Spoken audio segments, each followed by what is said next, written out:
to our HUD Secretary, Scott Turner, for your partnership in restoring American communities. Our goal is not only to make Memphis safe, but make Memphis beautiful again, and we're grateful, Secretary, for your partnership.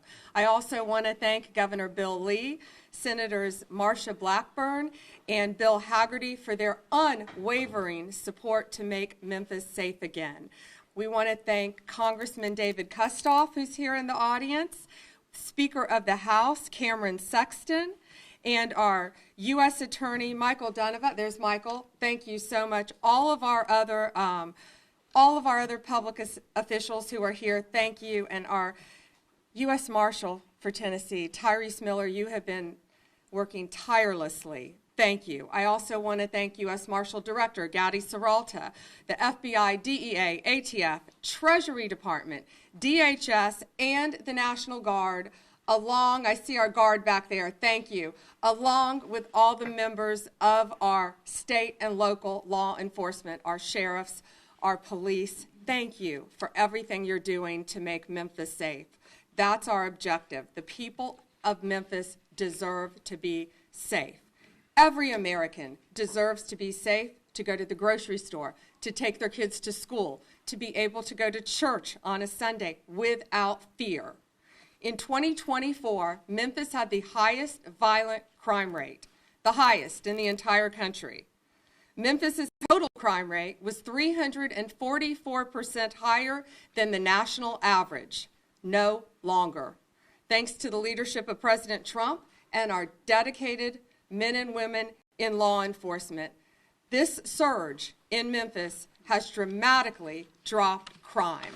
The numbers tell the story themselves. They are undeniable. The last 56 days that we have had this surge, compared to the same 56-day time period a year ago, shows murder is down 48% in just 56 days, sexual assault down 49%, robbery down 61%, overall serious crime down 45% here in Memphis. We are reversing the trend. Since President Trump ordered federal law enforcement officers to search Memphis, 121 children have been located and returned to safety. Those are 121 children who were reported missing and endangered. They have been recovered. More than 3,100 arrests have been made, including 327 known gang members, 501 firearms seized off the streets of Memphis. We have filed federal charges against approximately 150 people. Michael, is that right? As of today, 157 federal charges have been filed. Tolerating crime is a choice. This administration chooses law and order and making America safe again. President Trump chooses to protect the good people of Memphis, every neighborhood, and every family. Unfortunately, the safety of our community has been compromised by some judges who continue to obstruct our efforts. I wish they are all watching this, and I hope they're seeing what we're doing here in Memphis. We will not coddle violent criminals at the expense of law-abiding citizens. We will use every legal means in our disposal to make America safe again and to keep Americans safe. In Memphis and in Washington, D.C., and every city across this country, our message is clear. If you're committing violent crimes, if you're committing any crime, we will find you, we will bring you to justice, and we will protect the law-abiding citizens in this country. I want to thank all of our agents again. We're here today because it's Thanksgiving week, and we know all of you are out there protecting all of us. You're not with your families. Many of you are not going to be with your families on Thanksgiving, and we are so grateful for your service and your sacrifice. We know there is no such thing as a normal day in the life of a law enforcement officer. When you go to serve a warrant, you don't know what's behind that door. When you stop a vehicle, pull a vehicle over, you don't know what's behind that window. And we are so proud that we have a president who has taken the handcuffs off of our law enforcement officers so they can do their jobs, and we are putting them on the hands of the violent criminals. The results that you see in this city are a result of that leadership and all of us working as a team. I cannot thank everyone in this room enough for what you're doing. And now it is my honor to introduce not only my fellow cabinet member, but my dear friend, the Secretary of HUD, Scott Turner. Well, good afternoon to everyone. It is indeed a great joy to be here with you, and I want to thank my dear friend and colleague and cabinet partner, Attorney General Pam Bondi, for her leadership. Pam, thank you so much for how much you care about the people of America and this great country, in particular here in Memphis. And thank you for your vigilance in upholding our nation's laws, and specifically the reason why we are all here today. That's for making our streets and our neighborhoods, our communities safe. I also want to thank Governor Lee and Senators Blackburn and Hagerty for your commitment to improving the lives of people in Memphis and in all of Tennessee. And also thank you to Director Gaddy Serralta and the U.S. Marshals and the FBI agents who are on the front lines every single day to restore safety to our streets in America. And to all the public servants that are here, thank you for your service to this great state and to your country. At HUD, we do believe that public housing should be safe. We believe that, and that's our conviction. A safe community starts with safe housing. If the housing is safe, the community is safe. And we want to take good care of the most vulnerable people in our country. And that means making sure that residents in HUD-funded housing can live their lives in peace and security, free from the horrors of violent crime. That's why HUD today we're announcing a new HUD crime hotline to allow the residents of public housing to call the HUD Office of the Inspector General, the OIG, to report criminals, illegal aliens, sex offenders, human traffickers, and those guilty of gang activity, drug distribution, and fraud. We're spearheading this hotline right here for the residents of Memphis, Tennessee. This crime hotline is the latest in a series of action HUD has taken to help the American cities and neighborhoods be safe, including of those who live in HUD-funded housing. The Memphis Housing Authority serves more than 9,700 households and receives $107 million to administer federal rental assistance programs. And for all of those that are listening right now, residents of Memphis public housing, or those who might be concerned about the safety of your friends or family who live in Memphis public housing, for all of you, this announcement is for you. And here's our message. Protect your home. Protect your family. If you see it, if you hear about it, report it. And here's how. You can call 1-800-347-3735 from 8 a.m. to 8 p.m. Central Time. Or you can submit a tip online at any time through our website. And here it is, hudoig.gov/hotline. And this website is monitored 24/7 in real time. I'm going to say it again. The hotline number is 1-800-347-3735. And the website address is this, hudoig.gov/hotline. Law enforcement personnel stand ready to assist you with coordinated efforts with our friends at the DOJ and the FBI and state and local partners. This hotline is part of President Trump's effort to make our city safe again. That strategy includes the Memphis Safe Task Force started by President Trump, which is breaking the grip that violent criminals have had on this city, as the Attorney General alluded to, and returning power back to the people and the citizens of Memphis. We've already seen great progress, which you'll hear more about. Since this operation began in October, the task force has arrested more than 3,000 violent fugitives, including up to 12 suspects of homicide and more than 300 known gang members and much more.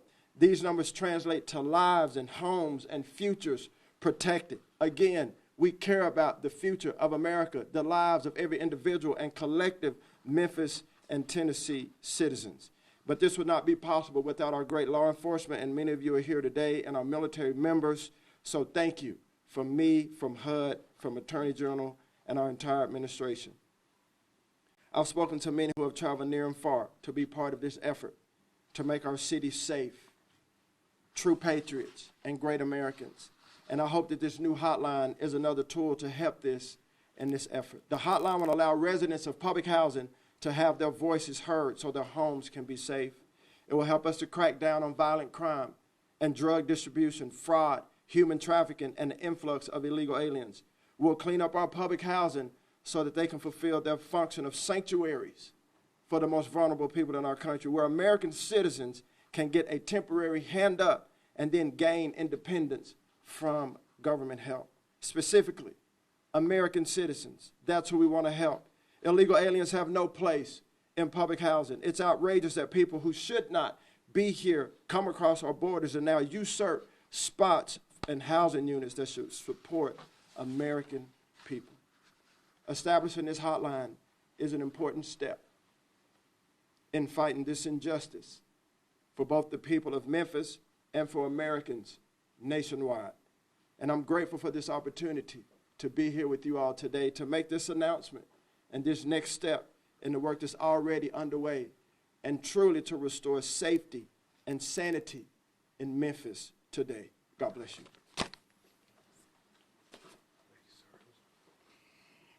And next, I would like to introduce Senator Marsha Blackburn, who, before I even took office as Attorney General, was calling me constantly about making Memphis safe.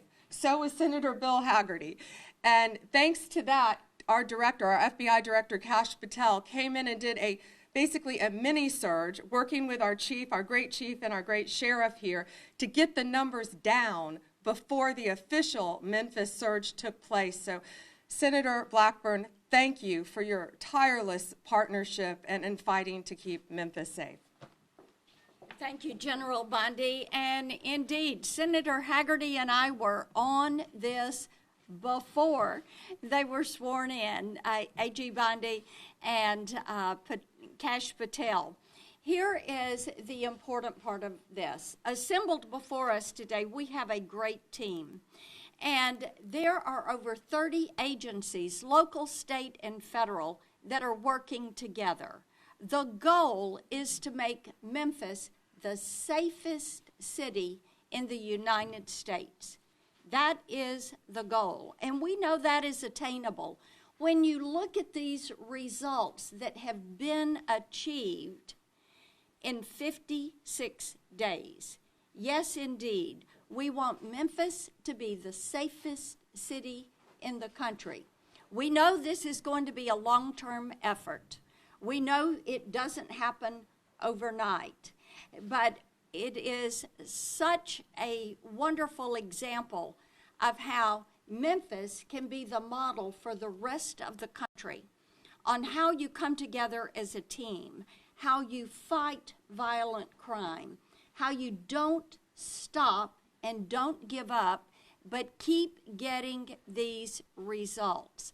So as we have Thanksgiving week, to each and every agency, to our National Guard, of course to our chief, who is leading this effort, Tyrese Miller, our U.S. Marshal, and we have our U.S. Attorney, Mike Donovan.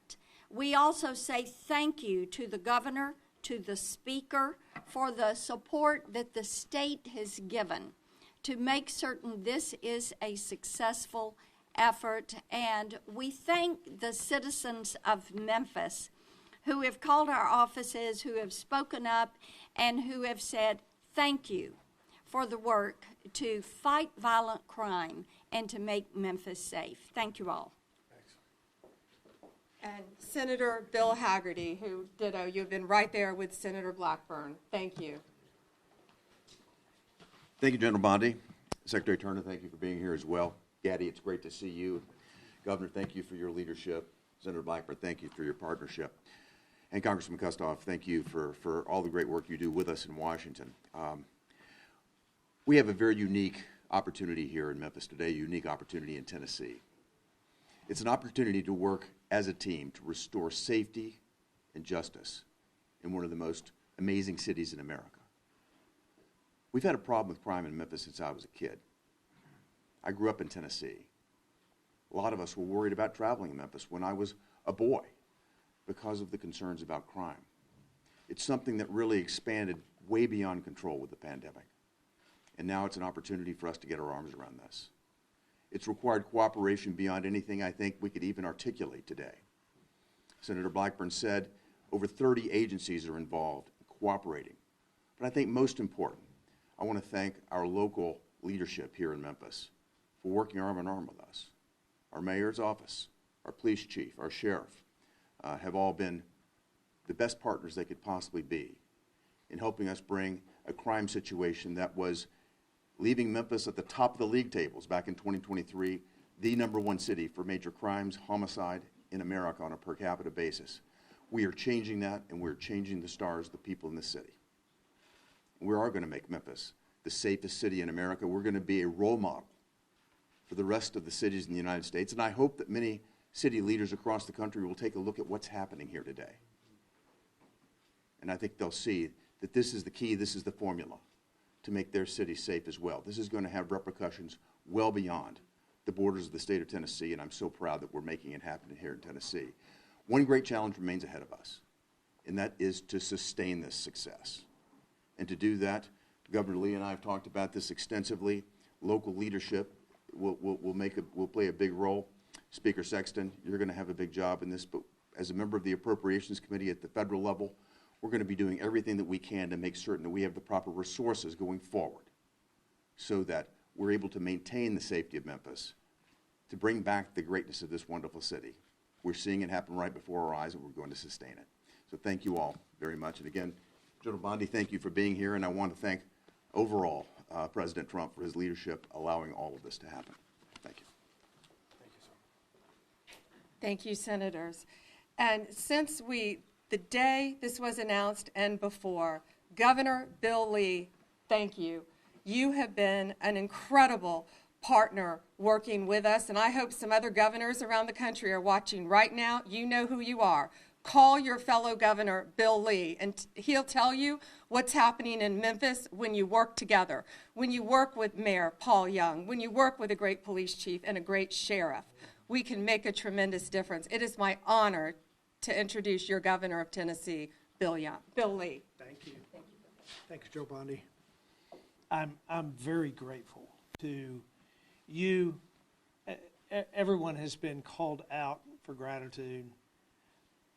I just want to say, as the governor of this state, as a seventh-generation Tennessean, as someone who's lived here my entire life, who has loved the great city of Memphis, whose grandparents lived 6 blocks from the river, and as one who knows how remarkable Memphis has been and still is today, but understands the weight of the burden that crime has placed on this great city for far too long. This is Thanksgiving week, and this is a governor who has a deep debt of gratitude to everyone who has come together to make this happen. We're in a historic moment for Memphis, Tennessee. For those who haven't known how remarkable this great American city is, they now are beginning to understand it. And when we are a not only remarkable city, but a safe city, as has already begun to happen in this state just in a couple of months, the world will see what can happen when partnership comes together. Sheriff Bonner, Chief Davis, Mayor Young, local leadership that partners with state resources, our Tennessee Highway Patrol, that I'm so proud of the work they've done here, our Tennessee National Guard, our Tennessee Bureau of Investigation. For these local and state resources to be backed up by the DEA, the FBI, the U.S. Marshal Service, the ATF, General Bondi and her team. When I met with President Trump and sat down and talked about this plan, And he said to me that he wanted to return great American cities to a place where they were safe for their residents once again. He indicated to me that the full resources of the federal government would be laid upon the city to partner with the state and the locals. I wondered if all that could happen. He had a vision for that. He insisted that it could, in fact, take place, and we're seeing that unfold before our eyes with murder rates cut in half and crime rates in Memphis at their lowest level in 20 years. This is an example of what can happen when people set aside all their differences and focus on the people of Memphis, Tennessee, the mothers who live in those communities, the businesses that have their capital at risk every day, and the people who live in Shelby County who know just how remarkable this place is and how important it is that we succeed at this task, and it's happening. There is a scripture that where Paul says, I thank my God in all my remembrance of you. And this is a governor in Thanksgiving week who will thank God as I remember every law enforcement officer, every soldier, every director, every leader that is utilizing their resources and their giftings to make this great American city safe again. Thank you very much. Governor, I can say on behalf of all of us, Tennessee is blessed to have you. Thank you. It is now my honor to introduce our U.S. Marshal, Gady Serralta. As you know, Gady led the surge in Washington, D.C., and has had remarkable success. And now, of course, he's here in Memphis. He stepped up to take the call from President Trump once again to make Memphis safe. Gady Serralta. Thank you, AG. Thank you very much. Good afternoon. I'm happy to be joined here by Attorney General Bondi, Secretary Turner, Governor Lee, Senators Blackburn and Hagerty, and the others that have been announced before. I want to thank you all for your leadership and your support for the Memphis Safe operation. I want to thank the Memphians for being so supportive of the task force.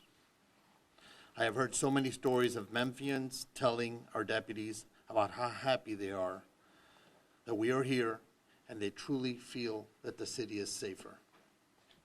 The appreciation does not go unnoticed, and I am thankful we are working in a city who appreciates the work that we are all doing.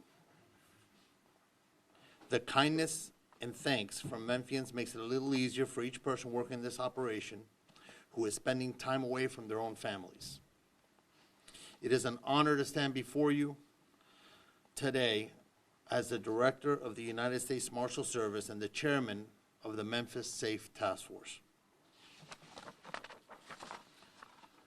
I am very proud of everything the Memphis Safe Task Force has been able to accomplish so far. Over 3,000 arrests as of today. We have arrested some of the worst, criminals wanted for murder, drug trafficking, sexual predators. We have been able to locate 121 missing children, as you heard. How remarkable is that, huh? 121 children and teens back home with their parents and guardians. No longer on the streets or in danger. We work beyond borders to recover missing children. The task force has been able to make Memphis a safer place to live, work, and visit. We have seized over 500 firearms. 500 firearms out of the hands of criminals who shouldn't be in possession of those firearms. I'm incredibly proud of the work that the United States Marshal Service and our federal, state, and local partners have done here. We have come together with 31 different agencies and departments to create what is known as the Memphis Safe Task Force. We will continue to work together for the good of Memphians and for the good of the country, wherever that may be. We will keep moving forward to restore safety and bring justice to those who have fled the law for far too long. Law and order is being restored in Memphis. Thank you again for your support and for being here. So we have horrible weather, as you've all seen, horrible weather. Everyone behind me has to catch a flight. We are also here to go out and help serve dinner to all of our law enforcement before they go out tonight.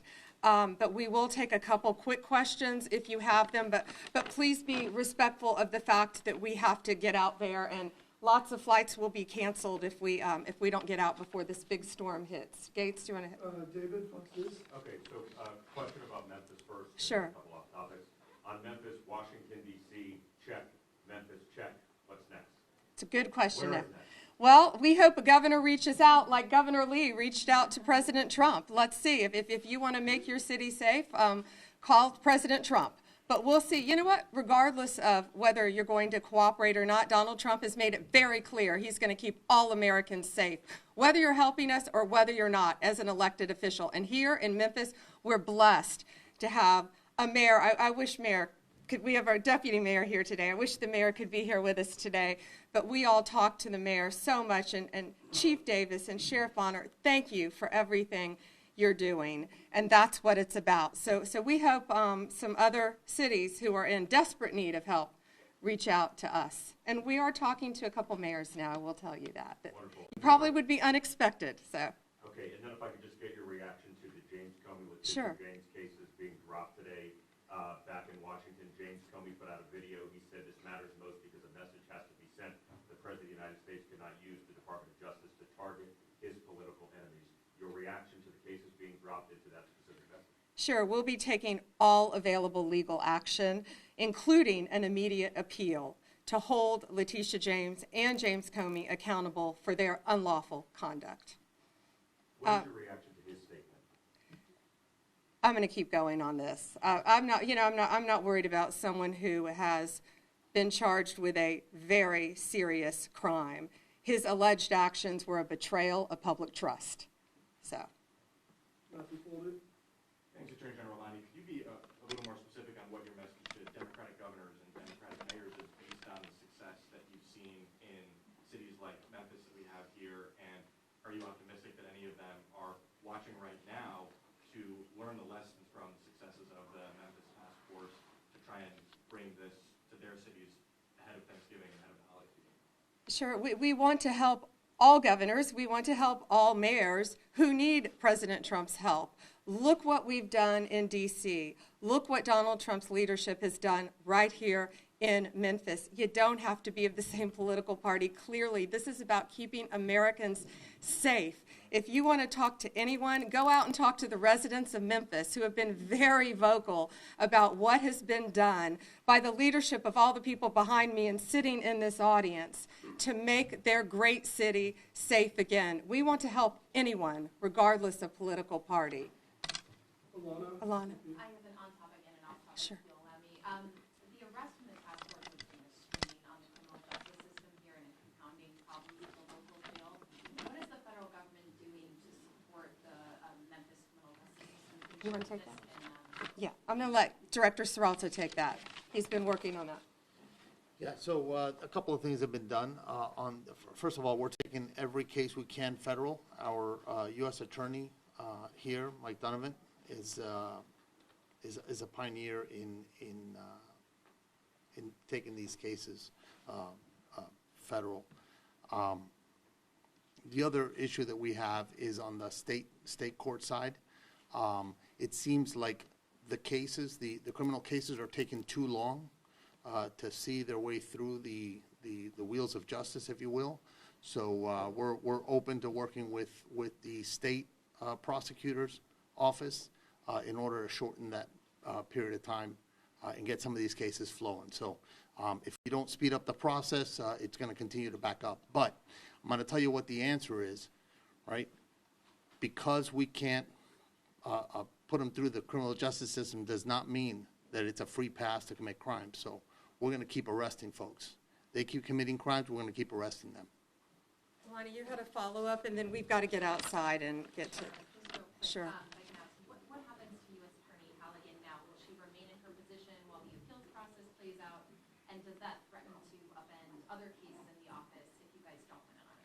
It does not. We have made Lindsay Halligan a special U.S. attorney, so she is in court. She can fight in court just like she was, and we believe we will be successful on appeal. And I'll tell you, Lindsay Halligan, I talked to all of our U.S. attorneys, the majority of them around the country, and Lindsay Halligan is an excellent U.S. attorney, and shame on them for not wanting her in office. Thank you all. Thank you guys very much. How will you sustain